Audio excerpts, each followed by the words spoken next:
My name's Geddes. I'm a 41-year-old single dad to three. I'm currently on a military pension, but I also do a lot of volunteer work in the men's coaching space.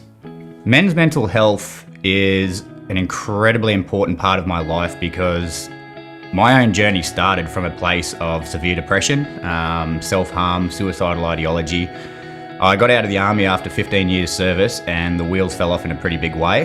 And I just found there was nobody there to really help me in the way that I needed to be helped. So I've discovered my own way of healing and my own way forward, and I've found that I've been able to share that with a lot of men, and it's made a huge difference in their life. So men's mental health is kind of like my life's purpose, helping other men to find their way back from the place that I was once in myself. Originally, when my mental health started to decline, I was still serving, and I had about a 10-year period while I was in the military where I knew that things weren't right, but I was also in a very alpha male environment, and mental health back then especially, it just wasn't talked about. You were considered weak if you spoke about it. As my mental health declined, obviously it had impact on all the other areas of my life. By the time I discharged, I was pretty much a wreck. And it was while I was doing my psychology to try and get my head right. I was doing a technique called EMDR, which is a psychotherapy tool.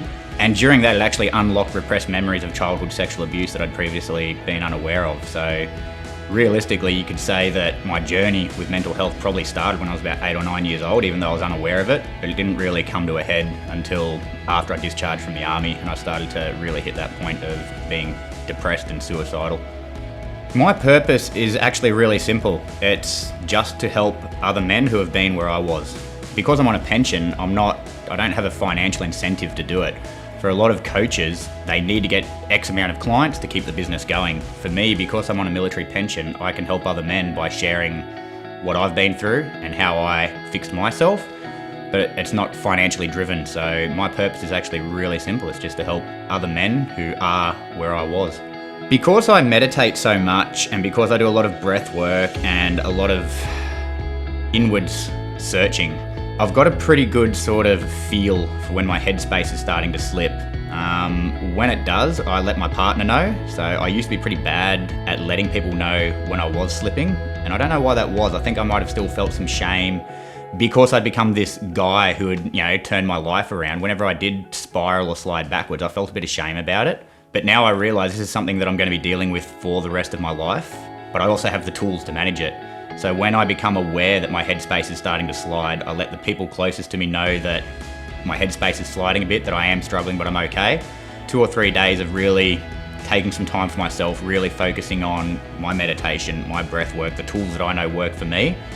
I've just got to jump on that as fast as possible. And if it does continue to slide, I just let the people in my circle know. So I'm very, very lucky. As well as me being able to hold other people up, I've had a lot of people who have been there for me whenever I've had a bit of a spiral with my headspace.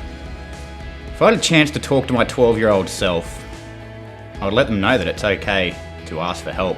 I think that it is getting better now, the message is getting out there, but for a long time, men in particular do not ask for help, especially when it comes to mental health. There is still a stigma of weakness around it. There's a lot of campaigns out there, it's getting better, but my 12-year-old self didn't know that. My 18-year-old self didn't know that. My 30-year-old self didn't know that. So I wish I knew a lot earlier that it really is okay to ask for help.